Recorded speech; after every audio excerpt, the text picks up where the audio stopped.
வண்டியை ஒருத்தனை கொடுத்து விட்டான், அடுத்தவங்க வண்டியை மாற்றி விட்டு குடும்பிக்கு கொண்டு போய் வண்டியை விற்றுட்டு வண்டி லோடோட விற்று தின்னு செமிச்சிட்டான். வண்டி எங்கே இருக்குன்னு கேட்டால் சத்தியமங்கலத்தில் இருக்குது, பண்ணாரியில் இருக்குது, மைசூரில் இருக்குங்கிறியா வண்டி. திண்டுக்கல் மாவட்டம் தருமத்தம்பட்டியைச் சேர்ந்தவர் மதுரை வீரன். லாரி ஓட்டுநரான இவர் திருப்பூரைச் சேர்ந்தவருக்கு சொந்தமான லாரியை சரக்கு ஏற்றுவதற்காக சத்தியமங்கலம் ஓட்டிச் சென்றுள்ளார். அங்கு லாரியில் தென்னை மட்டைகளை ஏற்றிக் கொண்டிருந்த போது கனமழை பெய்ததால் லாரி சக்கரம் களிமண்ணில் சிக்கிக் கொண்டது. லாரியை பொக்லைன் கொண்டு மீட்டு அனுப்பியிருக்கிறார்கள்.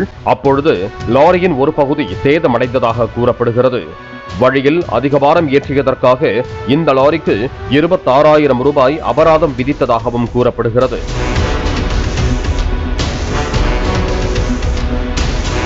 ஏற்கனவே லாரி பகுதி சேதமடைந்த நிலையில் அபராதமும் விதிக்கப்பட்டதால் உரிமையாளர்கள் திட்டுவார்கள் என்று பயந்து போன மதுரை வீரன் அந்த பகுதியில் உள்ள பெட்ரோல் பங்க் ஒன்றில் லாரியை விட்டுவிட்டு தலைமறைவானதாக கூறப்படுகிறது.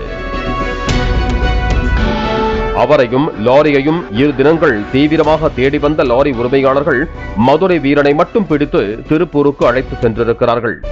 அங்குள்ள காட்டுப்பகுதி ஒன்றில் வைத்து மதுரை வீரனிடம் தங்கள் லாரி எங்கு உள்ளது, தாங்கள் கொடுத்த பணம் என்னவானது என கேட்டு தென்னை மட்டையால் தாக்கியதாக கூறப்படுகிறது.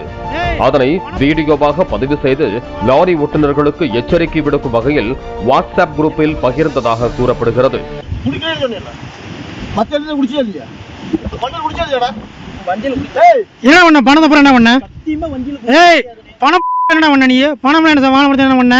வண்டி எங்க இருக்குன்னு சொல்லியிருப்ப. இந்த வீடியோ வெளியான நிலையில் லாரி ஓட்டுநரை அடித்து சித்திரவதை செய்ததாக சம்பந்தப்பட்ட லாரி உரிமையாளர்கள் மீது காவல் நிலையத்தில் புகார் அளிக்கப்பட்டுள்ளது.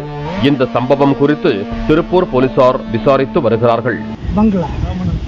வண்டி இல்லையாடா?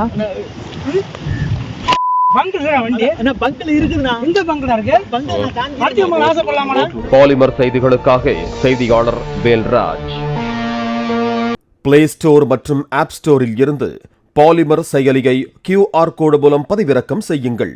செய்திகளை உடனுக்குடன் பெறுங்கள்.